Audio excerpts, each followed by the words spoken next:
जय माता दी। आप सभी का हमारे YouTube चैनल पे बहुत बहुत स्वागत है। आइए आज सुनते हैं तुलसी माता की कथा। भगवान विष्णु में तुलसी पत्र का बड़ा ही विशेष महत्व माना गया है। भगवान विष्णु के स्वरूप शालिग्राम का तुलसी से विवाह कराया जाता है और भगवान विष्णु के पूजन में तुलसी का प्रयोग किया जाता है। इससे भगवान विष्णु अति प्रसन्न होते हैं। भगवान विष्णु के किसी भी प्रकार के पूजन में तुलसी पत्र भगवान को अर्पित करने से भगवान विष्णु अति प्रसन्न होते हैं। तो आइए सुनते हैं तुलसी माता की कथा। जो भी भक्त सच्ची श्रद्धा के साथ तुलसी माता का पूजन करते हैं या तुलसी माता का कथा श्रवण करते हैं, माता तुलसी की कृपा से और भगवान विष्णु की कृपा से सभी प्रकार के सुख और समृद्धि की प्राप्ति होती है। तो आइए सुनते हैं तुलसी माता की पौराणिक कथा। माता तुलसी से एक जुड़ी हुई पौराणिक कथा श्रीमद् देवी भागवत पुराण में इसके अवतरण की दिव्य लीला कथा भी बताई गई है। एक बार भगवान शिव ने अपने तेज को समुद्र में फेंक दिया। उसमें से एक महातेजस्वी बालक ने जन्म लिया। यह बालक आगे चलकर जालंधर के नाम से पराक्रमी दैत्य राजा बना। इसकी राजधानी का नाम जालंधर नगरी था। दैत्यराज कालनेमी की कन्या वृंदा का विवाह जालंधर से हुआ। जालंधर महाराक्षस था। अपनी सत्ता के मद में चूर उसने माता लक्ष्मी को पाने की कामना से माता लक्ष्मी के साथ युद्ध किया, परंतु समुद्र से ही उत्पन्न होने के कारण माता लक्ष्मी ने उसे अपने भाई के रूप में स्वीकार किया। वहां से पराजित होकर वह देवी पार्वती को पाने की लालसा से कैलाश पर्वत पर चला गया। भगवान देवादिदेव शिव का ही रूप धरकर माता पार्वती के समीप गया, परंतु माता पार्वती ने अपने योग बल से उसे तुरंत पहचान लिया तथा वहां से उसी समय माता पार्वती अंतर्ध्यान हो गई।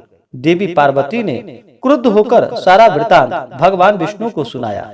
जालंधर की पत्नी वृंदा अत्यंत ही पतिव्रता स्त्री थी। उसी के पतिव्रत धर्म की शक्ति से जालंधर न तो मारा जाता था और न ही वह पराजित होता था। इसलिए जालंधर का नाश करने के लिए वृंदा के पतिव्रत धर्म को भंग करना बहुत जरूरी था।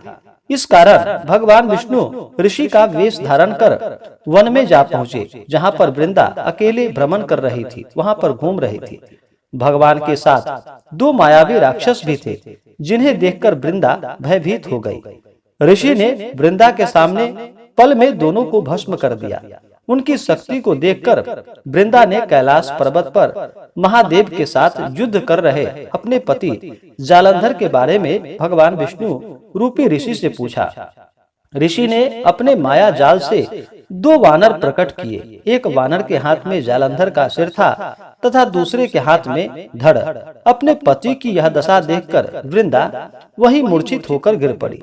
होश में आने पर उन्होंने ऋषि रूपी भगवान से विनती की कि वह उसके पति को जीवित करे। भगवान ने अपनी माया से पुनः जालंधर का सिर धड़ से जोड़ दिया, परंतु स्वयं भी वह उसी शरीर में प्रवेश कर गए। वृंदा को इस छल का जरा भी आभास न हुआ। जालंधर बने भगवान के साथ वृंदा पतिव्रता का व्यवहार करने लगी, जिससे उसका सतीत्व भंग हो गया।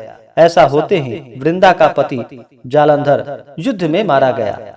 इस सारी लीला का जब वृंदा को पता चला तो उसने क्रोधित होकर भगवान विष्णु को शिला होने का श्राप दे दिया तथा स्वयं भी वही सती हो गई। जहाँ वृंदा भस्म हुई थी वहाँ तुलसी का पौधा उगा। भगवान विष्णु ने वृंदा से कहा कि हे वृंदा, तुम अपने सतीत्व के कारण मुझे लक्ष्मी से भी अधिक प्रिय हो गई हो।